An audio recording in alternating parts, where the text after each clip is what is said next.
अगर आप कनाडा में मूव हो रहे हो तो आपको जो सबसे बेस्ट वेदर मिलेगा ना। और उसके बाद अगर स्टूडेंट लाइफ को देखा जाए तो जर्मनी में रियली मैं बहुत सारे स्टूडेंट्स को जानता हूँ, इंडिया, पाकिस्तान, श्रीलंका। इमिग्रेशन के मामले में जर्मन कंट्री बहुत बैड। विंटर आपकी बहुत हार्ड है, लाइक या जैसे आपने बताया अभी सारा। उधर हमारे विंटर में ये है कि किसी वक्त में 10-12 साल पहले वहाँ पे भी काफ़ी स्नो पड़ती थी। तो इंटरनेशनल स्टूडेंट को जॉब मिल जाती है क्योंकि उनको ज़ाहिर बात है उन्होंने आगे वर्क परमिट करना होता है और वो पक्के एम्प्लॉय होते हैं। अगले बंदे को भी पता होता है कि ये बंदा कहीं नहीं जा रहा। तो जो यहाँ का सिटीज़न है कनाडा का, ऑफकोर्स उसको अगर कोई भी मसला होगा, प्रॉब्लम होगा, वो 1 मिनट में जॉब छोड़ेगा, अगली जॉब ढूंढ लेगा। तो उस ऑफिस के अंदर जाकर उसे थोड़ी सी ज़ुबान आती है, जाके कह सकता है कि I want to work. Pure Canadian people जो उनसे बहुत नाइस पीपल। तो कनाडा में अगर आप स्टूडेंट आते हो तो आपको मैक्स लगेंगे 5 से 6 साल।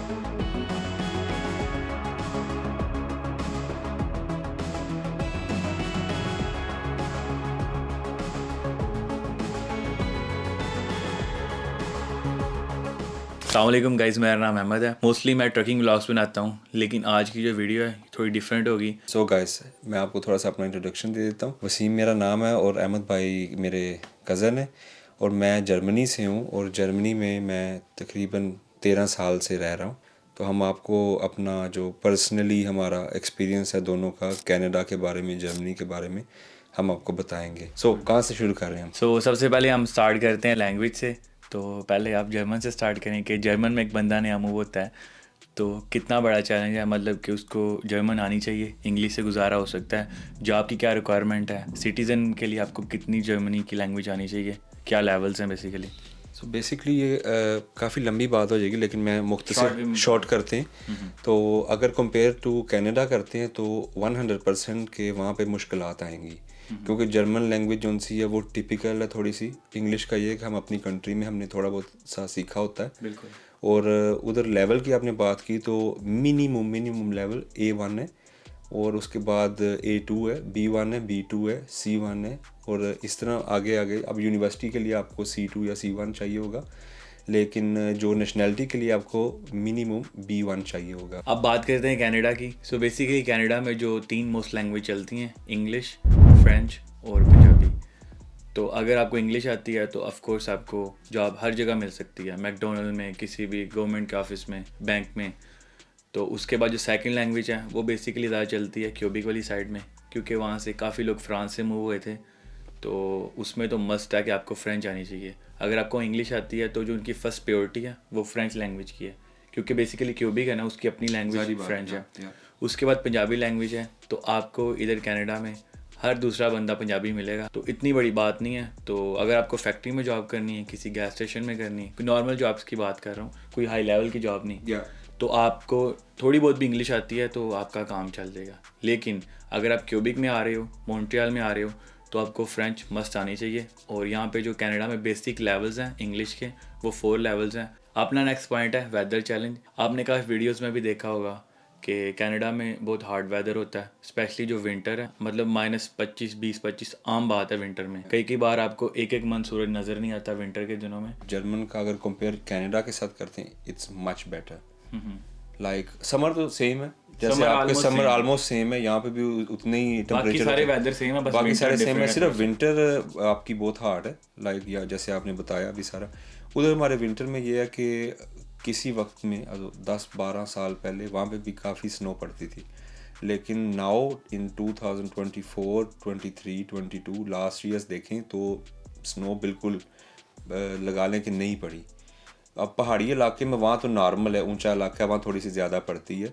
लेकिन अगर टेम्परेचर के बारे में बात करें तो आई थिंक मेरे दिमाग में जो सबसे बुरा टेम्परेचर रहा है सर्दी में वो -10, -9, -10, इससे ज़्यादा मैंने नहीं देखा लास्ट 15 ईयर्स में। अगर आप कनाडा में मूव हो रहे हो तो आपको जो सबसे बेस्ट वेदर मिलेगा ना वो ओंटारियो में। तो बेसिकली यही रीज़न है कि हमारी जो कम्युनिटी ज़्यादा पाकिस्तानी इंडियन कम्युनिटी वो सब ओंटारियो में रहना पसंद करते हैं, क्योंकि बेसिकली गर्म इलाकों से आए हुए हैं। तो यहाँ पे जब सर्दी ज़्यादा पड़ती है तो वो फिर बर्दाश्त से बाहर हो जाती है। अब अगले टॉपिक पे हम बात करेंगे जो बहुत मेन टॉपिक है after language and after moving to country like Canada और जर्मनी और समवेयर एल्स इन यूरोप। वो आ जाता है जॉब, क्योंकि without job it's hard to survive. इंसान की जेब में कुछ नहीं होगा तो खाएगा कहाँ से, पिएगा कैसे, इसलिए जॉब बहुत मेन मैटर आता है। पहले आप बात करें जर्मन में जॉब की क्या अपॉर्चुनिटीज हैं। एक नया बंदा आता है, बगैर लैंग्वेज किसको जॉब मिलती है? नहीं मिलती। क्या मतलब वहाँ पे सर्वाइव कैसे कर सकते हैं? हम बात करेंगे जो अब जर्मनी में मूव होता है, there are different type of people. उसके बाद मेन इशू आ जाता है वही जो हमने पहले बात की, लैंग्वेज मस्ट है, मोस्टली मस्ट है। ख़ास तौर पे अगर आप किसी बैकवर्ड इलाके में रहते हैं जहाँ पे आपका कोई जानने वाला नहीं, आपकी हेल्प नहीं कर सकता, उधर आपको काम ढूंढने में मुश्किलात आएंगी। पर अगर आप लग जाते हैं, आपकी समझ में आ जाती है, तो आप वहाँ पे इजीली काम कर सकते हैं। और मिनिमम पर आवर जो लगाने के गवर्नमेंट की तरफ से अलो है कि पर घंटा कम से कम 14 यूरो राउंड अबाउट, वो इतना आपको मिलता है। तो वहाँ पे जो जॉब की क्या मतलब कि कितने आवर्स, मतलब स्टूडेंट अगर बंदा वहाँ पे आता है जर्मन में एज अ स्टूडेंट, तो वो कितने आवर्स काम कर सकता है? अब एज अ स्टूडेंट मैं आपको बता देता हूँ कि मोस्टली पार्ट टाइम क्योंकि मतलब 20 hour 20 plus, because full time तो वो स्टूडेंट हैं, इस वजह से वो पार्ट टाइम कर सकते हैं। और उसके बाद अगर स्टूडेंट लाइफ को देखा जाए तो जर्मनी में रियली मैं बहुत सारे स्टूडेंट्स को जानता हूँ, इंडिया, पाकिस्तान, श्रीलंका, तो वो रियली स्टूडेंट है क्योंकि उनका ये सिचुएशन है कि वहाँ पे लगाने की ट्रेनों का निज़ाम बहुत बेस्ट है, बसेस का निज़ाम बेस्ट है compare to Canada. As I am here, मैं देख रहा हूँ, एक्सपीरियंस कर रहा हूँ, ज़ाहिर बात है। तो उसके बाद ये आता है कि जो रियली स्टडी करना चाहता है वहाँ पे, उसके लिए फ़ीस ज़्यादा नहीं है कंपेयर टू हेयर, फीस इतनी ज़्यादा नहीं है। उसके बाद यूनिवर्सिटी की तरफ से आपको ट्रेन के लिए कार्ड मिले हुए हैं ईयर का, उसके साथ फ्री में ट्रैवल कर सकते हैं। अगर आप साथ में पार्ट टाइम जॉब करते हैं तो आपका अच्छा गुजारा हो जाता है एज अ स्टूडेंट। अगर वो आप स्टूडेंट कहे कि मैंने वहाँ पे लाइसेंस करना है, मर्सिडीज़ चलानी है, इट्स नॉट पॉसिबल। आते सर इट्स नॉट पॉसिबल। वो कोई जब तक अच्छी नौकरी पे लगेगा, अच्छी जॉब करेगा, उसके बाद जाके ये स्टेज उस पे आ सकती है। मतलब कि अगर एक नया इमिग्रेंट जर्मन में होता है, उसको इजीली जॉब मिल जाती है, इजीली, अगर उसको लैंग्वेज आती है थोड़ी बहुत, मतलब वो लैंग्वेज बोल लेता है जर्मन। लेट्स टॉक अबाउट कि अगर फैक्ट्री जॉब्स की बात करें, मैकडोनल्ड की बात करें, ऐसी लोकल जॉब्स की बात करें, अगर उसे थोड़ी सी बेसिक आती है तो मिल जाती है, इतना मुश्किल नहीं है। अब बात करते हैं कनाडा की। तो कनाडा में इस टाइम की मैं बात करूँगा 2024 की, it's hard to find a job. उसकी रीज़न ये है कि यहाँ पे बहुत कल्चर है स्टूडेंट का, इंटरनेशनल स्टूडेंट कनाडा में दुनिया भर से आते हैं। जो सबसे ज़्यादा आते हैं वो इंडिया से आते हैं, उसके बाद जो 7 कंट्रीज हैं जैसे चाइना है, पाकिस्तान है, नेपाल है। तो इंटरनेशनल स्टूडेंट को जॉब मिल जाती है क्योंकि उनको ज़ाहिर बात है उन्होंने आगे वर्क परमिट करना होता है, और वो पक्के एम्प्लॉय होते हैं। अगले बंदे को भी पता होता है कि ये बंदा कहीं नहीं जा रहा। तो जो यहाँ का सिटीज़न है कनाडा का, ऑफकोर्स उसको अगर कोई भी मसला होगा, प्रॉब्लम होगा, वो 1 मिनट में जॉब छोड़ेगा, अगली जॉब ढूंढ लेगा। अव्वल तो जॉब मिलती नहीं है, अगर मिल जाए तो आपकी परमानेंट जॉब होती है। और अगर बात करें स्टूडेंट की, तो स्टूडेंट को यहाँ पे लीगल 20 आवर्स अलाउ हैं एक वीक में, 20 घंटे वो जॉब कर सकता है। और काफ़ी स्टूडेंट करते भी हैं, आपने वीडियोस में देखा भी है। तो आते सार स्टडी वीज़े पे मस्टैंग लेते हैं और काम भी करते हैं, कैश पे साथ स्टडी करते हैं, दैट्स गुड। लेकिन ये है कि आजकल मुश्किल है, अगर यहाँ पे कनाडा में भी सिटीज़न बंदा है ना, कनाडा का सिटीज़न बंदा, उसको हार्ड है जॉब फाइंड करना। लैंग्वेज की बात करते हैं, लैंग्वेज का इतना बड़ा चैलेंज नहीं है। जैसे आपने बताया जर्मन में आपको वहाँ पे जर्मन आनी चाहिए, तो यहाँ पे अगर आपको इंग्लिश नहीं भी आती तो आप बेसिक जॉब कर सकते हो, लाइक गैस स्टेशन हो गए, किसी भी रेस्टोरेंट में जॉब कर सकते हो, किसी भी मतलब कोई भी जॉब कर सकते हो, क्लीनिंग की जॉब है, कार वॉश की जॉब है। उसमें आपकी बात में थोड़ी सी काट रहा हूँ, सॉरी। तो उसका रीज़न मेन ये है कि ओनर, मोस्ट ऑफ ओनर लगा लें, गैस स्टेशन का ओनर या क्लीनिंग कंपनी का ओनर, वो आई थिंक कि वो एशियन होते हैं। Exactly, that's why it's easy. उनको लैंग्वेज नहीं भी आती तो वो जॉब दे देते हैं उनको। एग्जैक्टली। तो अगर आप यहाँ ओंटारियो में आ रहे हो तो आपको 80 से 90% यहाँ पे जो अपने देसी हैं, देसी कम्युनिटी मिलेगी। तो ये है कि जॉब इतनी मुश्किल नहीं मिल जाती है। लेकिन जैसे मैंने बात की है कि स्टूडेंट को वो ज़्यादा जॉब देते हैं क्योंकि उनको पता है कि ये बंदा कहीं भागेगा नहीं। मतलब वो जैसे पाकिस्तान में होता है कि दब के लगा रहेगा, मजबूर है, उसने स्टडी किया, तो वो फ़ायदा उठाते हैं। फिर यहाँ के जो लोग हैं देसी हैं वो फ़ायदा उठाते हैं उनसे। तो नेक्स्ट जो हमारा टॉपिक है वो स्टडी का है कि कनाडा में स्टडी फ्री है, मतलब कितनी की फ़ीस है। 12 ग्रेड तक बिल्कुल फ्री है स्टडी। उसके बाद यूनिवर्सिटी कॉलेज में आपको गवर्नमेंट लोन दे देती है अगर आपको यहाँ स्टडी करनी है। ये उनकी मैं बात कर रहा हूँ जो यहाँ पे सिटीजन है, जो कनेडियन है, इंटरनेशनल स्टूडेंट की बात नहीं कर रहा। सो कंपेयर कर लेते हैं जर्मनी को। आप Germany as some kind of people, mostly people को पता है कि जर्मनी की स्टडी बेस्ट है।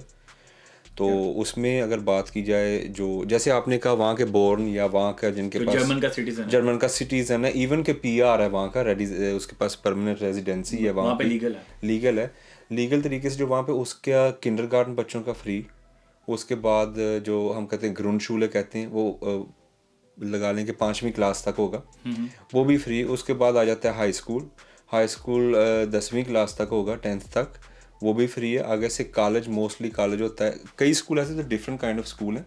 कई स्कूल में आप लगा लें कि 12th तक वहीं पे करते हैं, उसे हम कह सकते हैं कि फाखोबर शूले कहते हैं हम, या उसे कह लें कि आबिटुओ इट्स काइंड ऑफ 12 क्लासें लगा लें उसने की, और वो सब फ्री है।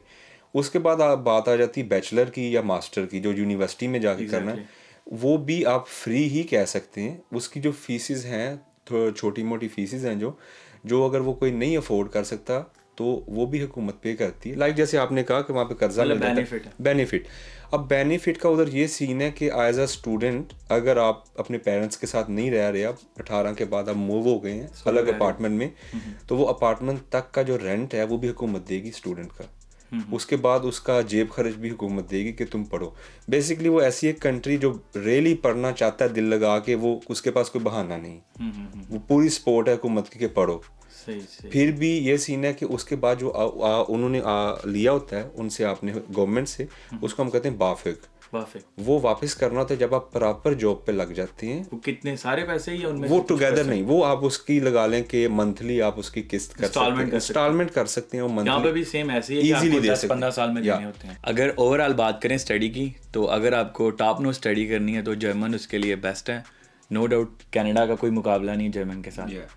तो अगर आपको कनाडा में पीआर लेने के लिए आना है तो कनाडा बेस्ट है। स्टडी का लेवल जर्मन में बेस्ट है, तो जर्मन स्टडी के लिए, और पीआर या वर्क के लिए कनाडा बेस्ट है। सो गाइस, नेक्स्ट स्टेप पे आते हैं आप। मोस्टली जो हमारे दिमाग में होता है सेफ्टी, जिस वजह से कल्चर मेन थिंग है। और उसके बारे में अगर बात की जाए, अब मैं आपको जर्मन के बारे में बताता हूँ। सेफ्टी तो परफेक्ट है, क्राइम रेट बहुत कम है वहाँ पे। लाइक अगर कंपेयर किया जाए यूएस और कनाडा को, अब गन कल्चर यूएस में ज़्यादा है, कनाडा में कम है, और हमारे पास है ही नहीं, बिल्कुल नहीं है, बिल्कुल नहीं। वहाँ पे कॉप्स के पास भी गन है, वो भी कवर के अंदर है, मतलब कि इस्तेमाल होती हमने कभी नहीं देखी, ना न्यूज़ में हमने देखी, बहुत कम है। शूटिंग नहीं वहाँ पे, शूटिंग नहीं, सरेआम शूटिंग नहीं। उधर से अंदाज़ा लगा सकते हैं कि क्राइम रेट बहुत कम है। जो छोटा छोटा क्राइम रेट वो हर जगह पे होता है। सही, मतलब सेफ है। अगर आप लाइक आप रात को भी जा रहे हैं, 12 बजे जा रहे हैं, 1 बजे जा रहे हैं, नो प्रॉब्लम। सिर्फ थोड़ा सा मैटर आ जाता है, अब कल्चर अंदर आ गया। कल्चर वहाँ पे टिपिकल जर्मन कल्चर है, ठीक है, और प्योर जर्मन कल्चर कह सकते हैं। उसमें आप वही सेफ्टी और कल्चर का मिक्स कर सकते हैं। जिधर रेसिज्म आ जाता है उधर सेफ्टी का मैटर होता है। लाइक अब बड़े शहरों में कोई मसला नहीं है, लेकिन अगर आप किसी बैकवर्ड इलाके में रह रहे हैं जहाँ पे टिपिकल हम कह सकते हैं कि पुराने जर्मन रहते हैं, जो जिन्हें हम नाजी कहते थे, तो अगर उस तरह के लोग रहते हैं, अगर आप मिसाल है तुर्बान पहनते हैं, सिख हैं, या अगर आप लगा लें कि बियर्ड रखी है, स्कार्फ पहनते हैं, टिपिकल ऐसी आपकी लुक है, तो हो सकता है कि आप गुजर रहे हो, आपको कोई आवाज़ लगाए, like terrorist, like something else, ऐसा go back to your country, ऐसा रेसिज्म बैकवर्ड इलाकों में है, मतलब मेन नहीं, जैसे फ्रैंकफर्ट में नहीं। और उसमें ये चीज़ भी आ जाती है कि जैसे आप रात को आप जा रहे हैं और आपका किसी के साथ बीफ है थोड़ा सा दिन के टाइम, वो हो सकता है गुजर आपको शीशे की बोतल मार देगा, वो भी छुप के, सरेआम नहीं। सरेआम क्यों नहीं? क्योंकि पुलिस जो उनसी हो गई, गवर्नमेंट हो गई, वो उसको बहुत ज़्यादा फाइन करेंगे, उसको चार्जेस लगा सकती हैं। तो अगर कंपेयर किया जाए तो बेसिकली क्राइम रेट नहीं है, लेकिन रेसिज्म कनाडा से ज़्यादा है। वहाँ पे रेसिज्म ज़्यादा है। एक मेरा क्वेश्चन है, आपने वहाँ पे हाई स्कूल किया राइट? वहाँ पे कैसा रेसिज्म है? अगर पाकिस्तान इंडिया से कोई नया बच्चा आता है, जारी बात है उसको लैंग्वेज तो नहीं आती होगी, तो वो जब स्कूल में आएगा तो कैसे सर्वाइवल करेगा वहाँ पे? मतलब लोग उसको बुलिंग करते हैं। अब मैं छोटी सी बात आपको बताऊँ, कुछ अपना एक्सपीरियंस शेयर। मैं आपको अपना एक्सपीरियंस बताता हूँ। डिपेंड ऑन किड कि बच्चा कॉन्फिडेंस में है, बच्चा किस टाइप का। ओके, जारी बात है जब इंडिया या पाकिस्तान से आते हैं तो इतना कॉन्फिडेंस नहीं होता, इतनी लैंग्वेज स्किल नहीं होती। छोटी सी बात बताता हूँ कि जब लैंग्वेज मुझे नहीं थी आती, तो वहाँ पे जाके जब कोई लगा लो कि जर्मन बच्चे के साथ थोड़ी सी लड़ाई हो गई या ऊंच नीच हो गई, मुझे तो जुबान नहीं आती ना, तो उसमें ये होता था अगर कसूर उसका भी होता था, वो अपनी लैंग्वेज बोल के टीचर को कन्विंस कर लेता था और टीचर मेरा कसूर निकालता था, क्योंकि आपको लैंग्वेज नहीं एक्सप्लेन नहीं कर सकते। अब उसमें दो तरह के बच्चे आ जाते हैं आगे से। एक जो लगा लेंगे कॉन्फिडेंस में वो लैंग्वेज सीखता है और कहता है कि यार नेक्स्ट टाइम ऐसा नहीं होगा। दूसरा जो डाउन हो जाता है, उसका क्या नाम है मोटिवेशन कम हो जाएगा लैंग्वेज सीखने का, उसे कंट्री पसंद नहीं आएगी, वो मे भी अपने पेरेंट्स को शो नहीं करेगा, लेकिन वो बच्चे की परफॉर्मेंस में बहुत ज़्यादा फ़र्क पड़ता है। ये चीज़ वहाँ पे है, स्कूलों में है, लेकिन वो और बात है कि जब आप बिल्कुल नहीं हो तब आपको पता नहीं लगेगा, जब थोड़ी सी समझ आने लगे तब पता लगता है कि ये चीज़ है। लेकिन अब अगर कंपेयर किया जाए 15 साल पहले और अब थोड़ा सा फ़र्क है, क्योंकि 2014 में बहुत सारे सीरियन आए थे और वो सीरियन भी बच्चे स्कूलों में गए, और वो उनको अब आहिस्ता आहिस्ता आदत हो रही, इट्स नॉर्मल। लाइक जब मैं हाई स्कूल में गया था, मैं 7th क्लास में गया था, पूरे स्कूल में राउंड अबाउट 500 किड्स होंगे। 500 किड्स में से 40 किड्स कह सकते हो कि ब्लैक हेयर, और सिर्फ पाकिस्तानी इंडियन, एशियन नहीं, it could be Turkish, Morocco, things like this, जिनके काले बाल हैं, काले बाल वाले। अब कंपेयर कर लो 500 बच्चे और 40 बच्चे, बहुत कम। और जैसे आप ये कनाडा में कंपेयर करते हैं तो आप बेटर बता सकते हैं एक्सपीरियंस यहाँ पे अपना। तो कनाडा की बात करते हैं। कनाडा में मुझे 7 साल हो चुके हैं। रेसिज्म जैसे आप बता रहे हैं ऐसे बिल्कुल नहीं है। Basically Canada is a multi cultural, यहाँ पे आपको हर रंग हर नस्ल के लोग मिलेंगे।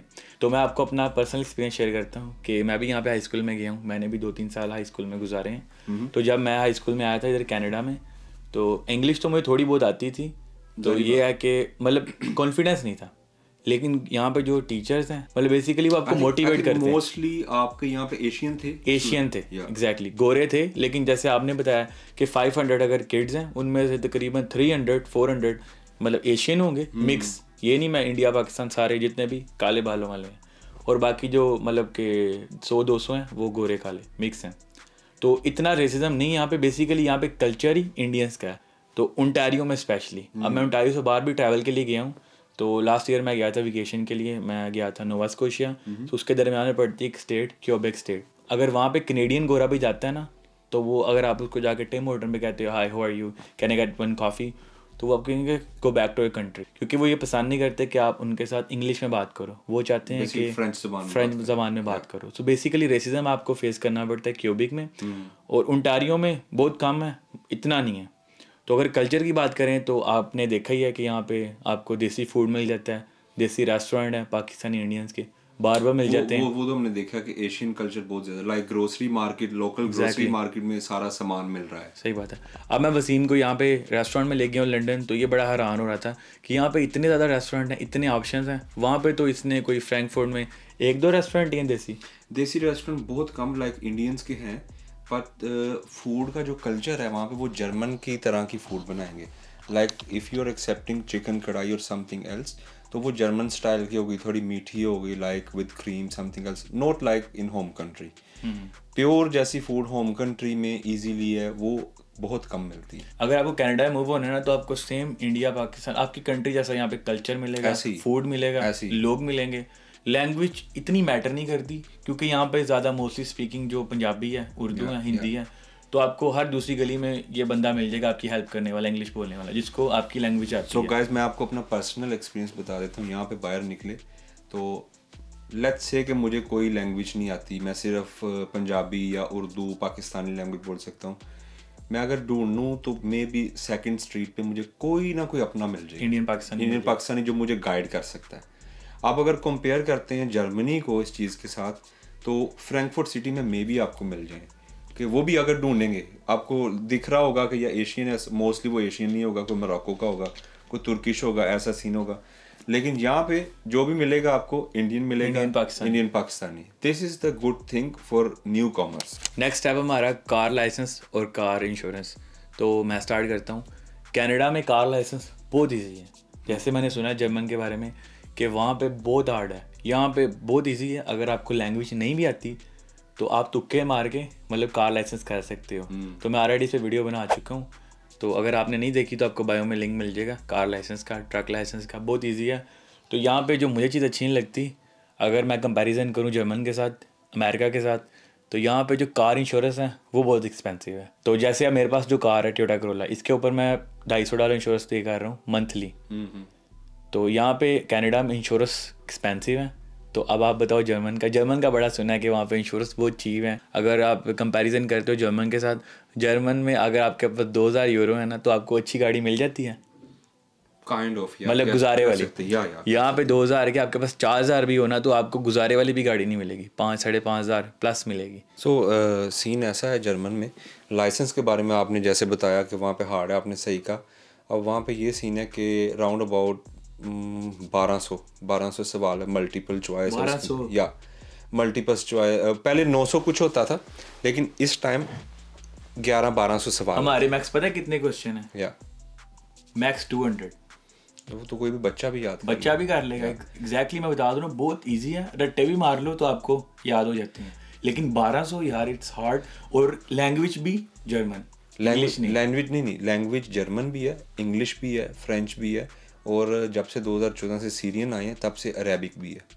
लेकिन उर्दू, पंजाबी, हिंदी नहीं। हमारे भी यहाँ पे ऑप्शन है। जब आप लाइसेंस करने जाते हो तो वहाँ से आप चेंज लैंग्वेज में करके अपनी होम लैंग्वेज सेलेक्ट कर सकते हो। हिंदी में कर सकते हैं, हिंदी में कर सकते हो, उर्दू में कर सकते हो, जो भी आपकी लैंग्वेज है। हाँ, ये यहाँ पे प्लस पॉइंट है। तो यही प्लस पॉइंट है जो मेन। अब लगा लो, हम तो यंग हैं, अब लगा लो जो 40 की एज में वहाँ से पीछे से पाकिस्तान, इंडिया से आते हैं, उनके लिए ईजी नहीं है लैंग्वेज सीखना ही। तो अगर उनको ऑप्शन दिया जाए कि अपनी ज़ुबान में वो कर सके तो इट्स ईजी।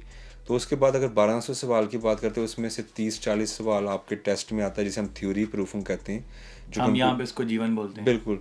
और वो अब हमें पास करना पड़ता है। वो पास करके उसके बाद ड्राइविंग पास करनी पड़ती है, और ड्राइविंग पास करने के बाद आपको लाइसेंस मिलता है। कितना का एक्सपेंस हो जाता है अगर आपको मतलब कि बेसिक कार का लाइसेंस करना है और किसी की नहीं बात सिर्फ कर रहे हैं? कार की बात ही हम कर रहे हैं। पर्सनल एक्सपीरियंस बताता हूँ, 2016 में मैंने किया लाइसेंस। तब चीप था, सारी बात, हर चीज़ चीप थी। मेरा टोटली जो कॉस्ट मेरी आई थी 1300 यूरोस। 1300 यूरोस। और अब का जो हाल है, अब लास्ट टाइम 2024 में मेरी सिस्टर ने किया लास्ट टाइम लाइसेंस, तो उसका लगा 2600 यूरोस। 2600 यूरो। ये एक नॉर्मल सी कॉस्ट है। और जिसने बहुत चीप भी आजकल के दौर में किया, जो बहुत अच्छा ड्राइवर था कह लो, उसने भी 2400 यूरो में, 2300 यूरो में, इतना उसका लगेगा। जितने आप भाई पैसे बता रहे हैं ना, इतने पैसों में यहाँ पे ट्रक का लाइसेंस हो जाता है। तो कार का लाइसेंस कनाडा में बिल्कुल आप बिगनर हो, आपको गाड़ी नहीं चलानी आती, तो मैक्स आपका $1000 लगेगा। ये मैं बहुत ज़्यादा बता रहा हूँ। इसमें आप फुल कार का लाइसेंस कर सकते हो। ठीक। तो टाइम पीरियड कितना लगता है अगर आपको कार लाइसेंस करना है? लेट से आप बिल्कुल यहाँ पे नए इमिग्रेंट आए हो अपनी कंट्री में, जर्मन में, कितना टाइम पीरियड की सिचुएशन ये है कि सबसे पहले थ्योरी जो पढ़ना है आपने, वो आप पे डिपेंड है। मतलब अगर आप जल्दी से जल्दी करो, लेट्स से कि आपने 1 महीने में तैयारी कर ली और बहुत फास्ट हैं आपने सब कुछ तैयारी करके वो टेस्ट पास कर लिया 1 मंथ में, 2 मंथ में थ्योरी का। उसके बाद आती ड्राइविंग की बारी। ड्राइविंग में ड्राइविंग स्कूल हैं, उनके नखरे लाइक कि हमारे पास अभी अपॉइंटमेंट नहीं है, ये है, वो है, वो उनके पास स्टूडेंट, वहाँ पे जितने ड्राइविंग स्कूल हैं उनके पास इतना स्टूडेंट है करने वाला, और उनका नखरा है एक वहाँ पे। टाइम पीरियड अगर बहुत फास्ट हैं, आप बहुत तेज़ हैं और आपका ड्राइविंग स्कूल बहुत अच्छा है, तो आई थिंक 6 मंथ्स, मतलब बेसिक से मतलब फुल लाइसेंस तक, थ्योरी भी सब कुछ, 6 मंथ्स में आप कर लेंगे। कनाडा में जो कार लाइसेंस का प्रोसेस है वो बहुत इजी है। मतलब कि आप मैक्स 2 वीक में कर लोगे, और आपका जो एक्सपेंस होता है वो मैंने आपको ऑलरेडी बता दिया, $1000। तो आपका वहाँ पे बहुत एक्सपेंस है कार लाइसेंस का। कनाडा में बहुत चीप है कार लाइसेंस। तो वसीम भाई, कार लाइसेंस का तो आपने बता दिया, आप इंश्योरेंस का बताएं। मैंने तो बड़ा सुना है कि जर्मन में, स्पेशली यूरोप में, जो कार इंश्योरेंस है वो बहुत चीप होती हैं, ऐसे क्या? बेसिकली आपको लगता होगा चीप होती है, हमें नहीं लगता क्योंकि हम वहाँ पे रहते हैं। नहीं, मैंने सुना जिससे, लेकिन अगर जैसे आप कंपैरिजन, हाँ, अगर कंपैरिजन करें तो हमारे वहाँ पे चीप है। उसका वजह ये भी कह सकते हैं आप कि कुछ, जैसे मैंने आपको प्रोसेस बताया, लाइसेंस का प्रोसेस इतना इजी नहीं। मे बी दैट्स वाई इधर थोड़ा सा उन्होंने एक्सपेंसिव रखा है, क्योंकि हर बंदा यहाँ पे लाइसेंस ले सकता है, इजीली कर सकता है लाइसेंस। लेट्स से कोई 40 इयर्स ओल्ड है, उसे जुबान नहीं थी, वो भी है, वो आप इजी फॉर $1000 लाइसेंस कर सकता है। तो फ़र्क कह सकते हैं कि $100 का फ़र्क तो मिनिमम होगा हमारा। नहीं, अगर आप कार के ऊपर फुल इंश्योरेंस लेते हो, एक आपके पास न्यू कार है, उसके ऊपर आप नए बंदे हो जी, आपका नया लाइसेंस है, कितनी आपकी इंश्योरेंस होगी monthly? It depend on car, कितनी एक्सपेंसिव कार, उसके बाद नॉर्मल कोई मतलब मिडिल क्लास कार 30,000 यूरो की कार आप अगर फुली इंश्योर्ड करवाते हैं, तो हम मोस्टली फेथल यालिश कहते हैं कि 3-3 महीने की हम पे करते हैं, वो ईजी रहता है, थोड़ी सी चीपा होती है। अब अगर 3 महीने की चीज़ बताएं तो मैं आपको अपना पर्सनल बता देता हूँ कि मेरी कोई बहुत बेस्ट इंश्योरेंस नहीं आप कह सकते, नॉर्मल इंश्योरेंस अब मैं पे कर रहा था 480 यूरो। मतलब अगर आप एनुअल करो कितना है पूरी साल की? आई थिंक एनुअल आप कह सकते हैं 1300 यूरो पूरे साल फुली इंश्योर्ड। खैर fully insured with new licence. With new licence. अगर आपको यही इंश्योरेंस कनाडा में लेनी है ना, टोरंटो एरिया में, तो आपको तकरीबन 5,000-6,000 की इंश्योरेंस मिलेगी एक साल की। आई थिंक डिपेंड करता है अगर यंग ड्राइवर है, यंग ड्राइवर है, जो भी है, नया बंदा है, फर्स्ट टाइम अगर इंश्योर्ड हो रहा है इंश्योरेंस के साथ, अगर फर्स्ट टाइम इंश्योरेंस ले रहा है कनाडा में, उसको 5 से 6,000 की इंश्योरेंस मिलेगी एक साल की। अभी मैं आपको बता देता हूँ कि ताकि कुछ लोग जो वीडियो देख रहे हैं उन्हें ये ना लगे कि मैं मजाक कर रहा हूँ। अगर आप बिल्कुल यंग ड्राइवर हैं, लेट्स टॉक इन जर्मनी, आप बिल्कुल young driver with zero experience और 30,000 का गाड़ी full insured, max 2,000 euro per year वो पे करेगा मैक्स। मतलब कैनेडियन कोई $3,000-$3,500, लेकिन अगर फिर भी $5,000 से कंपेयर किया जाए इट्स स्टिल चीपर। एक मेरा क्वेश्चन है, जो इंश्योरेंस आपके अगर आप फ्रैंकफर्ट सिटी में ले रहे हो, अगर किसी टाउन में ले रहे हो, तो कोई डिफरेंस होगा कि सेम प्राइस? No difference. यहाँ पे ये चीज़ है कि अगर आप मेन एरिया में इंश्योरेंस लेते हो तो आपको बहुत एक्सपेंसिव मिलेगी। लेट्स से अगर मैं अभी सेंट थॉमस में जाकर इंश्योरेंस बाय करता हूँ, मेरे घर से 30 मिनट दूर जो टाउन है, तो वहाँ पे काफ़ी चीप होगी। जितने कम लोग होंगे उतनी कम इंश्योरेंस होगी, जितने ज़्यादा लोग होंगे। और उसके बाद ये है कि यहाँ पे एक्सीडेंट रेशियो बहुत ज़्यादा है। जैसे मैंने आपको बताया कि लाइसेंस ईजी है, हर बंदा इंटरनेशनल बंदा आके यहाँ लाइसेंस ले रहा है, तो ये है कि जैसे एक्सीडेंट होते हैं तो इंश्योरेंस पे बढ़ती है। लेकिन जैसे आपने बताया जर्मन में इंश्योरेंस काफ़ी चीप है। नेक्स्ट जो हमारा पॉइंट है रेंट और हेल्थ सिस्टम। सो रेंट से स्टार्ट करते हैं कि अगर आप मेन सिटी की बात करें, जैसे हम यहाँ से बात करते हैं टोरंटो की या फ्रैंकफर्ट की, तो दोनों मेन सिटीज़ हैं। लगा लें आप फ्रैंकफर्ट से 20 किलोमीटर के रेडियस में अगर लगाते हैं 20 किलो, बिल्कुल डाउन टाउन के अंदर, तो साइड पे नॉट अफोर्डेबल। जो हमारे लोग रह रहे हैं वो 20-30 किलोमीटर दूर रह रहे हैं रेडियस। तो वहाँ पे क्या कल्चर है? लाइक अपार्टमेंट कल्चर है, घर कल्चर है, बेसमेंट कल्चर है? बेसिकली बेसमेंट कल्चर बहुत कम है, क्योंकि बेसमेंट हमारे वहाँ इस्तेमाल होती चीज़ें रखने के लिए, स्टोरेज के लिए मोस्टली, या हीट का जो निज़ाम है, हीट सिस्टम वो सारा नीचे उसमें होता है। इस वजह से बहुत कम है। कई लोग बनवा लेते हैं लेकिन बहुत कम लोग पसंद नहीं करते वहाँ पे रहना, बिकॉज बेसमेंट और नॉर्मल अपार्टमेंट का कोई इतना ज़मीन आसमान का फ़र्क नहीं कराएगा, कोई 100 यूरो का होगा। अब जल्दी बात ख़त्म करते हैं। 2 बेडरूम वाला हमारा जो सा आपको मिल जाएगा वहाँ पे, मिडिल क्लास अपार्टमेंट बिल्डिंग में लगा लें या कोई 3 पार्टी हाउस में जिधर 3 पार्टीज रह रही हैं, 1,200 यूरो। ये एक्चुअल है जो सा अभी महंगाई के बाद 2024 में। और अगर बात करें कोरोना से पहले की 2017 तक की, तकरीबन 17 तक की, तो यही चीज़ आपको 900 यूरो में मिल जाती है। अभी मिलेगी 2,000 यूरो की? अभी 1200 की, 1200 euro with utilities 1350, max 1400। Utilities वहाँ पे आपको मतलब पूरी पे करनी, क्योंकि जारी बात है आपका शेयरिंग में तो नहीं है ना, जैसे यहाँ पे कनाडा में उधर टोटली सेपरेट मीटर होगा आपका। लाइक आप बिजली का आपका अपना बिल आना, लेकिन इतना एक्सपेंसिव नहीं है, 50-60 यूरो, डिपेंड ऑन के आप कितनी इस्तेमाल करते हैं पर किलोवाट। तो अब बात करते हैं कनाडा की। कनाडा में मोस्टली आपको ही पता होगा, आपने सुना भी होगा, यहाँ पे बेसमेंट कल्चर बहुत ज़्यादा है। घरों के नीचे बेसमेंट होती है, तो मोस्टली लोगों ने रेंट पे दी होती है। कनाडा में बेसमेंट अफोर्ड करना इजी है अगर आप बात करें घर की, या जो अपार्टमेंट होते हैं, जो बिल्डिंग होती है। तो अगर मैं टोरंटो की तो बात नहीं करूँगी, टोरंटो में तो बहुत एक्सपेंसिव है। तो बात करते हैं ब्रैम्पटन एरिया की, क्योंकि वो मेन है, हर बंदे का फेवरेट सिटी है ब्रैम्पटन, बी टाउन। वो लोग गानों में भी सुनते हैं इस वजह से हमारे। बिल्कुल। तो ब्रैम्पटन में आपको जो 2 बेडरूम का बेसमेंट है वो 2,000 प्लस मिलेगा, और 20% आपको यूटिलिटीज पे करनी होती हैं। और अगर आप यही वाला जो 2 बेडरूम का अगर आप यही अपार्टमेंट लेते हो बिल्डिंग के अंदर, तो आपको 3,000 का मिलेगा। घर ले लो, अपार्टमेंट ले लो, सेम है। तो मतलब आपके यूरोप में काफ़ी चीप है। यहाँ पे हेल्थ सिस्टम कैसा है आपके? जर्मन में फ्री है हेल्थ केयर का सिस्टम? बेस्ट कह सकता हूँ, क्योंकि मेरा पर्सनली एक्सपीरियंस अब कनाडा में नहीं हुआ, क्योंकि मैं यहाँ का रहायशी नहीं हूँ। लेकिन जिस तरह मैंने आपसे सुना या जिस तरह देखा, वहाँ पे जर्मनी में बेसिकली टोटली फ्री है हेल्थ सिस्टम टोटली फ्री है। और one and only thing, some time होता है, सम टाइम आपको थोड़ा सा मतलब चार्ज वो करते हैं। लाइक अगर एम्बुलेंस आपने बुलाई है, तो लाइक अगर एम्बुलेंस की कॉस्ट 1,000 थी, वो सारा खर्चा आया एम्बुलेंस आने में, जाने में, आपको लेके जाने में, तो आपको मैक्स 20 यूरोस, जो कुछ भी नहीं, आप फ्री कह सकते हैं, मतलब इट्स फ्री, क्योंकि 20 यूरो में तो कुछ भी नहीं आता, टैक्सी भी नहीं आप कर सकते, तो आई थिंक कि फ्री है। उसके बाद डेंटिस्ट की बात करते हैं। कोई डेंटिस्ट आपने बताया कि बहुत एक्सपेंसिव है यहाँ पे बहुत एक्सपेंसिव है। तो डेंटिस्ट जो उनसे वो हर जगह पे चोर हैं, वो जिधर भी चले जाएं उनकी दुकान जो उनसी चमक रही होती चलती है, वहाँ पे भी ऐसे ही है। वो हुकूमत की तरफ से पे लाइक क्लीनिंग करवानी है आपने, या फिलिंग करवानी, तो आप करवाने जाते हैं तो वो आपको एक्स्ट्रा ऑप्शन देगा, कहेगा कि जो हुकूमत गवर्नमेंट की तरफ से लो उसमें आपको दर्द होगी, और जो मैं स्पेशल वन करके दूंगा उसमें वो मतलब चूना लगाना है, बस चूना लगाना, वो उनकी दुकानदार। सही। और सबसे ज्यादा पैसा इन डॉक्टरों के पास होता है, डेंटिस्ट के पास, कंपेयर टू दूसरे डॉक्टर। एक मेरा क्वेश्चन है, तो अगर आपको कोई मसला, अल्लाह ना करे कोई मसला हो जाए, अगर आप हॉस्पिटल जाते हैं इमरजेंसी में, तो कितना टाइम लगता है, टाइम पीरियड कितना लगता है, कितनी टाइम में फ्री होकर घर आ जाते हैं? अब इट डिपेंड ऑन कि मैं मर रहा हूँ, नहीं नॉर्मल निकल रहा कोई है, इमरजेंसी नहीं है, अगर आपको वैसे कोई पेन है किसी जगह पे, आप हॉस्पिटल गए हो, कितना टाइम में फ्री हो जाओगे? लेट्स टॉक अबाउट कि मेरे पेट में दर्द हो रहा है, एग्जांपल, ठीक है। अब जोन सा जिधर भी जो मैंने देखा है मोस्टली उधर ये हिसाब है मेडिकल का कि वो एक्सपीरियंस है, उनको काफ़ी एक्सपीरियंस है।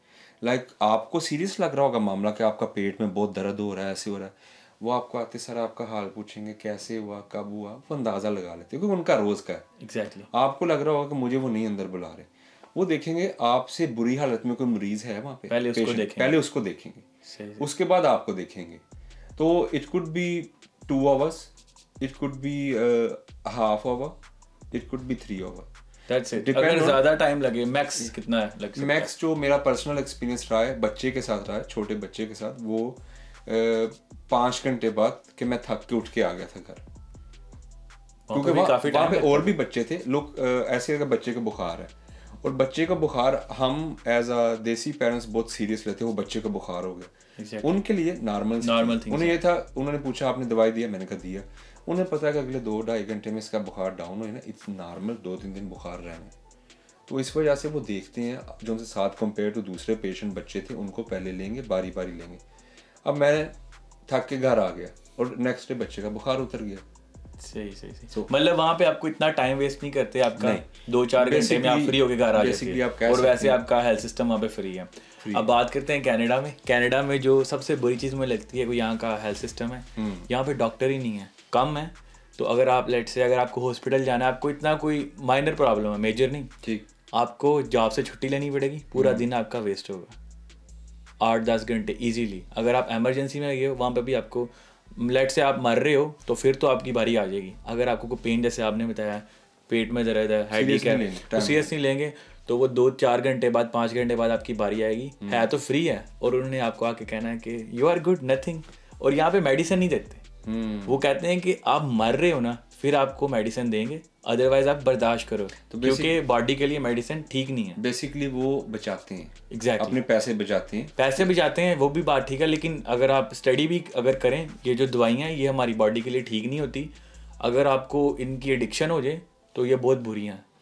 तो यहाँ पे मतलब यहाँ लोगों की मेंटालिटी ऐसी है कि मेडिसिन कम यूज़ करो, बर्दाश्त करो, नॉर्मल दर्द है तो, अगर कोई सीरियस इंजरीज है या सीरियस कोई मसला हो गया तो फिर आपको मेडिसिन देंगे। और यहाँ पे आंखों का और जो दांतों का ट्रीटमेंट है वो बहुत एक्सपेंसिव है। मोस्टली कनाडा से लोग इंडिया पाकिस्तान जाके करवाते हैं। सो अभी मैंने 2 दिन पहले क्लीनिंग करवाई है, आपने देखा ही है, जस्ट टीथ क्लीनिंग की उन्होंने $200 चार्ज किया। हाँ, तो ये नॉर्मल है, ये फ्री नहीं है। उधर यूरोप में आपने बताया ना कि फ्री होता है, वो आपको ऑप्शन देते हैं, यहाँ पे फ्री नहीं है। हमारे क्लीनिंग आई थिंक 1 ईयर में आप 2 टाइम करवा सकते हैं। मतलब कि ये एज लिमिट है इसमें कोई? I don't know exactly, क्योंकि मेरी अभी एज नहीं, मैं अभी बूढ़ा नहीं हुआ इस वजह से। 18 से ऊपर या मतलब जैसे I'm talking about I'm 27 now, तो मुझे कोई लिमिट नहीं है। कनाडा में अगर आप अंडर 18 हो तो आपका मेडिकल बिल्कुल फ्री है। बेशक आपके दांत में प्रॉब्लम है, आपने नया दांत लगवाना है, कुछ भी है, it's totally free. Over 18 you have to pay. But आगे देखो, सुनने में आ रहा है कि एक नया ये लॉ पास कर रहे हैं जिसमें बिल्कुल फ्री होगा। सो लेट्स से होगा तो मैं शेयर करूंगा आपके साथ। उम्मीद पे दुनिया कायम है, उम्मीद पे दुनिया कायम है। अब बात करते हैं सबसे मेन टॉपिक, इमिग्रेशन के बारे में, PR के बारे में। ये इस सबसे मेन है, जिसकी वजह से शायद लोगों ने हमारी वीडियो अभी तक देखी, इतनी बकवास सुन रहे थे हमारी, लेकिन वो भी सारी बातें जरूरी बातें की हमने टॉपिक पे, और वो मे भी किसी की हेल्प हो जाए, इसलिए अपना हमने कोशिश की शॉर्ट करने की। इस बारे में हम 2 घंटे भी बात कर सकते हैं, लेकिन वो फिर इन कंट्रीज में आपको पता है किसी के पास इतना टाइम नहीं है 2 घंटा बैठ के वीडियोस देखे, इसलिए हम कोशिश कर रहे हैं फास्ट करने की। सो इमिग्रेशन में आ जाता है कि Germany country basically very hard compare to Canada, और यही मेन रीज़न कह सकते हैं कि हमारे देसी लोग ज़्यादा कनाडा आना, स्टूडेंट लोग यहाँ आना पसंद करते हैं।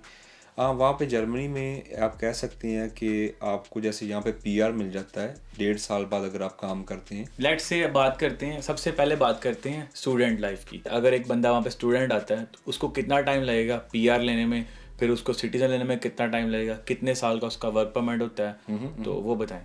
सो बेसिकली पहले 8 साल था प्रोसेस, सारा 8 साल का प्रोसेस, टोटल प्रोसेस कह सकते हैं सारा कुछ। और अब हुकूमत ने पिछले 1.5 साल से बहुत आसानियाँ की थोड़ी सी हमारी नज़र में, हम कंपेयर टू 8 ईयर, अब 5 साल का प्रोसेस है। वो 5 साल का उनके लिए बेसिकली जो कह सकते हैं कि हम इंटीग्रियत है वहाँ पे, मतलब कि कह सकते हैं कि वो अच्छी तरह से काम कर रहे हैं, पेपर्स पे काम कर रहे हैं, प्रॉपर टैक्स पे कर रहे हैं और उनकी सीवी परफेक्ट है, वो लोगों के लिए 5 साल का प्रोसेस है। बेशक वो वर्क परमिट पे आ रहे हैं, बेशक वो जिस मर्जी वीज़े पे आ रहे हैं। बेसिकली आप लैंग्वेज सीखें, मिनिमम B1 का कोर्स करें, वो करके उनको शो करें सारा कुछ अपना, तो आप 5 साल में वहाँ की सिटीज़न ले सकते हैं। सही। तो कनाडा में अगर आप स्टूडेंट आते हो तो आपको मैक्स लगेंगे 5 से 6 साल, आपको यहाँ का पीआर मिल जाएगा और पीआर के बाद आप पासपोर्ट ले सकते हो। मतलब कि मैक्स 6-7 साल का प्रोसेस है और इतना हार्ड नहीं है। जैसे आपने बताया कि जर्मन में मुश्किल है पीआर होना, वहाँ पे मतलब सिटीजन होना, तो यहाँ पे इजी है उस लिहाज से, क्योंकि मैंने आपको ऑलरेडी बताया कि यहाँ पे इंडियंस पाकिस्तानी बहुत हैं, तो बहुत ज़्यादा अपॉर्चुनिटीज़ हैं। आप किसी भी मतलब रेस्टोरेंट वाले से बात कर सकते हो कि मैं आपके पास काम करूँगा, तो आप मैं फ़ाइल लगाना चाहता हूँ, वो प्रोसेस यहाँ पे इजी है। मतलब कहने का मतलब ये कि कनाडा की जो इमिग्रेशन है वो बहुत इजी है, इतनी मुश्किल नहीं है। अगर आप बात करें, कंपैरिजन करें यूरोप के साथ, जर्मन के साथ, तो वहाँ पे तो बहुत हार्ड है। जैसे अब आप बता रहे हैं 7-8 साल, मैं तो कई लोगों को जानता हूँ जिनको 10-10 साल हो गए हैं, ऐसे ही उनके पास अभी पासपोर्ट नहीं है। ऐसे ही इससे भी ज़्यादा कईयों को टाइम लग जाता है। हमने बेसिकली स्टूडेंट की बात किया 5 साल का, जो दूसरे बेसिकली इमिग्रेंट्स लोग हैं उनको कईयों को 10-10, 12-12 साल लग गए। पासपोर्ट तो दूर की बात, वो शुक्र करते हैं कि हमारे पास वहाँ का वीज़ा है, लाइक वो वहाँ पे रह सकते हैं, वो वीज़ा रेन्यू हो जाता है 2-2 साल का, 3-3 साल का, या जो भी प्रोसेस है। और उसके बाद अब मेन मैटर मैं आपसे एक सवाल पूछूंगा, वो ये आ जाता है वर्क परमिट का। जब हम बात कर रहे हैं यहाँ पे पीआर, आप कह रहे हैं पीआर हो जाता है, तो काम तो लाजमी, आई थिंक काम के बगैर तो पीआर नहीं मिलेगा। तो अब हम ये बात बहुत मेन मैटर, अब वर्क परमिट का क्या प्रोसेस है यहाँ पे एज अ स्टूडेंट? सो अगर आप यहाँ पे आते हो एज अ स्टूडेंट तो आपने अपनी स्टडी डन करनी, 3 से 4 सेमेस्टर होते हैं, 2 से 3 साल की स्टडी है, मतलब मैक्स 2 से 2.5 साल की। उसके बाद यहाँ पे आपको इजीली वर्क परमिट मिल जाता है, इजीली फ्री, क्योंकि आपने यहाँ पे स्टडी की है। ठीक है। तो आपको कुछ फीस होगी वर्क परमिट की, क्योंकि मैंने तो लिया नहीं है, क्योंकि मैंने नॉलेज ही लिया है लोगों से। 2 से 2.5 साल का वर्क परमिट होता है। उसके बाद वो देखेंगे आपकी फ़ाइल कि आपने प्रॉपर टैक्स पे किया है, आपकी कोई स्किल वाली जॉब है, उस बेस के ऊपर आप यहाँ पे पीआर अप्लाई कर सकते हो। मतलब 5-5.5 साल में आपको कनाडा में पीआर मिल जाता है। और पीआर मिलने के बाद तकरीबन 1-2 साल, ठीक है, जैसे मैंने सिटीज़न लिया तो मुझे 1095 डेज कनाडा में लीगल होना चाहिए। ठीक, मेरे पास लीगल स्टेटस होना चाहिए। तो जारी बात है, जब वो स्टूडेंट होते हैं वो लीगल स्टेटस नहीं होता। वर्क परमिट का भी लीगल स्टेटस, वर्क परमिट का भी लीगल स्टेटस नहीं है। तो वो कुछ दिन वर्क के उठाते हैं, कुछ दिन स्टडी के, उनको कंबाइन करके, और जो बाकी दिन आपके रह जाते हैं तो वो फिर आपके जो लीगल डेज होते हैं वो इंक्लूड करके। अच्छा, बेशक इजी है वर्क परमिट कह लो, लेकिन मुझे टिपिकल लगा थोड़ा सा, यहाँ पे थोड़ा सा टिपिकल लगा। अब हमने तो स्टूडेंट लाइफ की बात की है, अब let's say somebody else come to here, जैसे हमने कई स्टोरियां सुनते हैं, LMIA पे की, उसने बिल्कुल ऐसी स्टोरी, वो भी एक प्रोसेस था। लेकिन अब 2024 में गवर्नमेंट ने बोला कि यहाँ पे किसी को LMI नहीं मिलेगी, बेशक जिस मर्जी कंट्री से आ रहा है उसको LMI नहीं मिलेगी। अगर आप यहाँ पे विजिट के लिए आए हो, विजिट करो और वापस अपनी होम कंट्री जाओ। पहले क्या ट्रेंड था, डायरेक्ट इंडिया पाकिस्तान से लोग आते थे LMI पे, ठीक है। अब उन्होंने वो सिस्टम बंद कर दिया। LMI मैं आपको बता देता हूँ शॉर्ट फॉर्म में, कि बेसिकली एक प्रोग्राम है लेबर मार्केट असेसमेंट। तो जैसे आप यहाँ पे विजिट पे आए हो पाकिस्तान इंडिया से, अब आपको कनाडा अच्छा लगा, आपने सोचा है कि वर्क परमिट मैं लेता हूँ, आपको फ्री नहीं मिलेगा। फ्री उनको मिलेगा जो यहाँ पे स्टूडेंट जिन्होंने स्टडी की है, इंटरनेशनल स्टूडेंट ने। तो आपको कोई मतलब एम्प्लॉय ढूंढना पड़ेगा जिसका रेस्टोरेंट है, जिसका गैस स्टेशन है। आप उसको काले में $25,000 दोगे, गवर्नमेंट की नज़र में इसकी कोई फीस नहीं है, मतलब वो हराम खा रहे हैं। हाँ, मतलब बेसिकली लीगल नहीं है, लीगल नहीं। तो वो आप उसको ब्लैक पे 25,000 उसके हाथ पे दोगे तो वो आपको वर्क परमिट दे देगा। ठीक है। और 2 तरह के वर्क परमिट होते हैं, एक ओपन वर्क परमिट और एक क्लोज। ये जो LMI वाला होता है ये ऑलवेज क्लोज होता है, मतलब you are sign with that guy for 2 years। आपने किया 2 साल में आपको काम दे, जो मर्जी करे आपके साथ, आप उसके एम्प्लॉय हो। आपको अगर आपको काम नहीं देता तो आप कुछ नहीं कर सकते, आपको बर्दाश्त करना है। तो इसका बहुत लोग यहाँ फ़ायदा उठाते हैं। तो अभी मैंने इस पर वीडियो भी करनी है प्रॉपर LMI के ऊपर। तो ये मैंने शॉर्ट फॉर्म में आपको बताया। तो ये प्रोसेस है, लेकिन ये फिलहाल गवर्नमेंट को पता लग गया था कि बहुत लोग जो अपने एशियन है वो ये कर रहे हैं, 2 नंबर तो उन्होंने 2 नंबरी बंद करने के लिए ये LMI बंद कर दी। ये प्रोग्राम अब रहा ही नहीं है यहाँ पे। अब मैं आपको कंपेयर करके जर्मनी के बारे में, मुझे जो जर्मनी का अच्छा लगा, जैसे वर्क परमिट की अब बात हुई, ये प्रोसेस सारे की बात हुई कि 2 नंबरी, अब वहाँ पे इतना इजी स्टेप है वर्क परमिट का कि अगर कोई लीगली वहाँ पे एंटर हुआ है as a student, as a something else, family visa पे जो लीगल है, लेट्स से जो लीगल है, वो सीधा हर सिटी के अंदर एक दफ्तर है, एक ऑफिस है, और उस ऑफिस के अंदर इमिग्रेशन के काम होते हैं। ठीक है। वो उस ऑफिस के अंदर जाकर के उसे थोड़ी सी ज़ुबान आती है, जाके कह सकता है कि आई वांट टू वर्क, मुझे वर्क परमिट दिया जाए।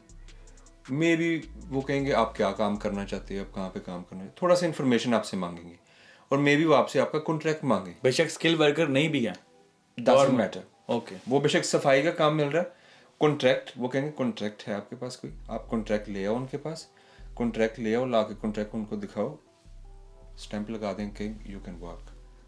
सही सही सही। दैट्स वाई मुझे वहाँ पे वर्क प्रोसेस, वो सेम प्रोसेस पूरे जर्मनी। लेकिन वहाँ पे और चैलेंजेस है ना, जैसे लैंग्वेज के चैलेंजेस हैं, वहाँ पे यार देसी कम्युनिटी नहीं है। यहाँ पे आपको LI में मिल भी जाती है, तो ये डायरेक्ट 25,000 कोई नहीं देता, थोड़ा थोड़ा करके दे देता है। तो काफ़ी चीज़ें मतलब प्लस पॉइंट्स हैं दोनों कंट्रीज़ में। तो वसीम भाई, मेरा अब आपसे एक पर्सनल क्वेश्चन है। आप माशाल्लाह सिटीज़न है जर्मन के, तो पहले मैं आपको अपना बता देता हूँ ताकि आपको समझ आ जाएगी। सो मुझे कनाडा में 7-8 साल हो चुके हैं। मैं स्पॉन्सर पे आया था, मतलब मेरी फैमिली पहले कनाडा में थी, उन्होंने मुझे स्पॉन्सर किया था, तो मैंने अब आके पासपोर्ट लिया है। तो वैसे तो मैं पासपोर्ट ले सकता था क्योंकि मैं स्पॉन्सर पे आया था। तो जैसे आप कनाडा इन होते हो उसके 3 साल बाद आप एलिजिबल हो, पासपोर्ट अप्लाई कर सकते हो। तो मैंने अब लिया मतलब 7 साल बाद, अभी मतलब 1 साल पहले, मतलब 6 साल बाद पासपोर्ट लिया। अब आप बताएं कि आपने पासपोर्ट लेट क्यों लिया, आपको तो इतने साल हो गए जर्मन में। बेसिकली मेरी सेम सिचुएशन थी, जैसे आप मूव हुए उसी तरह मैं भी कह सकते हैं कि स्पॉन्सर पे मैं भी वहाँ पे गया था, और मुझे round about more than 12 years वहाँ पे हो गए। और एज अ स्टूडेंट जब वहाँ पे आप 2 साल रह रहे हैं, लीगली रह रहे हैं, 2-3 साल बाद जैसे आपने कहा मैं भी अप्लाई कर सकता था। उन द गुड थिंग इज़ कि एज अ स्टूडेंट मुझे काम करने का इशू नहीं था, वो स्टूडेंट दौर में वो आपका हो जाता है, वो अगर आप अप्लाई करके दे दें। मेरे बाकी सब जो सिबलिंग्स हैं उन्होंने पहले ही उन सब ने ले लिया। मेरा बेसिकली ये सीन था कि मैं जर्मनी से मूव होना चाहता था, मतलब आपकी ड्रीम कंट्री नहीं थी, या काइंड ऑफ कह सकते हैं कि इमेजिनेशन नहीं थी। दैट्स वाई मेरे पास पाकिस्तानी पासपोर्ट था और उसके साथ परमानेंट रेजिडेंसी थी, मेरा कार्ड था। इसका मतलब मुझे निकाल नहीं थे सकते, ना मुझे कोई वीज़ा लेने का इशू था, मैं वहाँ का रेजिडेंट, मतलब वहाँ का PR, या मैं पाकिस्तान भी जा सकता था, कोई ऐसा इशू नहीं था। इस वजह से मुझे उसकी ज़रूरत महसूस नहीं हुई। तो अब मुझे जहाँ तक लगता है कि आपको ट्रैवल का इतना शौक नहीं है, तभी आपने पासपोर्ट नहीं लिया। क्योंकि यहाँ पे भी काफ़ी लोग हैं जो इतनी जल्दी पासपोर्ट नहीं लेते। सो मैं भी नहीं लेता था क्योंकि मैं भी पाकिस्तान भी गया हूँ PR पे। सो जैसे आपने बताया सेम, तो मैंने पासपोर्ट क्यों लिया कि मुझे ट्रैवल का बहुत शौक था, स्पेशली यूरोप वाली साइड। तो वैसे तो मैं ट्रैकिंग करता हूँ, तो मेन फैक्टर वो भी था कि मुझे बॉर्डर क्रॉसिंग करनी होती थी। और आपको पता है कि माशाल्लाह ग्रीन पासपोर्ट की कितनी रिस्पेक्ट है। आप अभी US गए नहीं हो ना, तो आपको नहीं पता। सो बेसिकली कह सकते हैं कि इमेजिनेशन, जैसे आपने कहा कि इमेजिनेशन थोड़ी सी डिफरेंट थी, दैट्स वाई मैंने नहीं अप्लाई नहीं किया पासपोर्ट के लिए। तो उसके बाद ज़रूरत भी महसूस नहीं हुई, इस वजह से कि मैं उसी पे पाकिस्तानी पासपोर्ट तुर्की गया हूँ, बहुत ईजी मेरा वीज़ा लग गया था। और जैसे यूरोप कंट्रीज़ हैं उधर भी मैं जा सकता हूँ, अपना जर्मनी का जो परमानेंट रेजिडेंसी वाला कार्ड है, कार्ड दिखा के साथ पासपोर्ट के मैं कहीं भी जा सकता था। तो इसलिए इतना ज़रूरत महसूस नहीं हुआ। अब आपको मिलना था तो आप मेरे पीछे 3-4 साल से पड़े हैं, उधर मुझे ज़रूरत महसूस हुई, क्योंकि उधर वीज़े का प्रोसेस, अगर मैं US जाना चाहता हूँ जैसे आपने बताया, या कनाडा आना चाहता हूँ, तो वीज़े का प्रोसेस नॉट ईजी, मुश्किल। लाइक काम कर रहे हैं नहीं कर रहे, कितनी इनकम है, मतलब सब कुछ दिखाना पड़ता है। और अब कंपेयर टू, अब मैंने ले के मिसाल आया हूँ, तो मैंने सिर्फ लगा लें कि वीज़ा लिया, वो 5 साल का मुझे मिला वीज़ा, वो ऑनलाइन ही सब कुछ प्रोसेस किया। राउंड अबाउट $13 €13 लगे थे मेरे। तो बहुत इजी प्रोसेस था लगा लें, जर्मन पासपोर्ट के साथ उसकी वैल्यू है। सही। तो आप जैसे आप कनाडा आए हैं, एयरपोर्ट पे आपको इमिग्रेशन, आपको थोड़ा बहुत इंटरव्यू हुआ था, कैसा एक्सपीरियंस था, कैसी इमिग्रेशन है कनाडा की? इमिग्रेशन बहुत नाइस है। अब मैंने एक्सपीरियंस नहीं की यहाँ की इमिग्रेशन विद पाकिस्तानी पासपोर्ट, तो मेरा एक्सपीरियंस जर्मन पासपोर्ट के साथ था। तो उधर ये था कि वो इग्नोर लाइक रिलैक्स थे, ओके सीन जस्ट देख के उन्होंने ओके कहा जाओ आगे चले जाओ। छोटा सा सवाल पूछा कि what are you doing here, मैंने उनसे कहा कि I am visiting my cousin, that's all.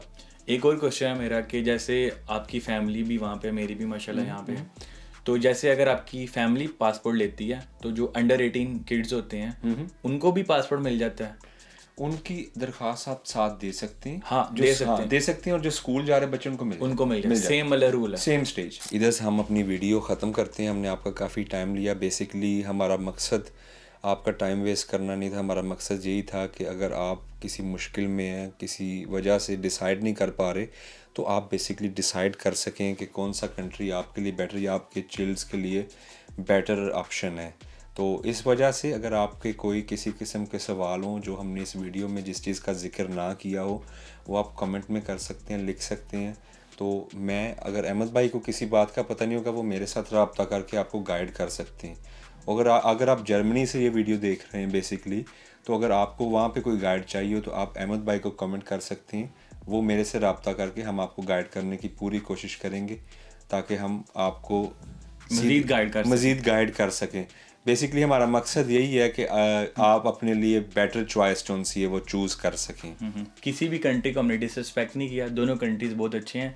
तो वसीम भाई मेरा एक आपसे एक और क्वेश्चन है कि अब आप कनाडा में आए हैं, आपको यहाँ पे ऑलमोस्ट 8-9 दिन हो गए हैं, ठीक है, तो कैसा एक्सपीरियंस रहा? फूड कैसा था? लंबी वीडियो नहीं खींचनी, शॉर्ट वे में बताएंगे कैसा एक्सपीरियंस था, कैसा यहाँ का लाइफस्टाइल है, आपको कैसा फील हो रहा है? ज़ाहिर बात आप यूरोप से आए हो, यूरोप में थोड़ा कल्चर हो रहा है जैसे आपने बताया, तो वो बताएं। तो मैं आपको सीधी बात बताता हूँ, हर बंदा अपनी तरह सोचता है। जो मुझे लगा, हम लोग अपने एशिया होम कंट्री में मोस्टली जाते हैं अपने कल्चर को देखने के लिए।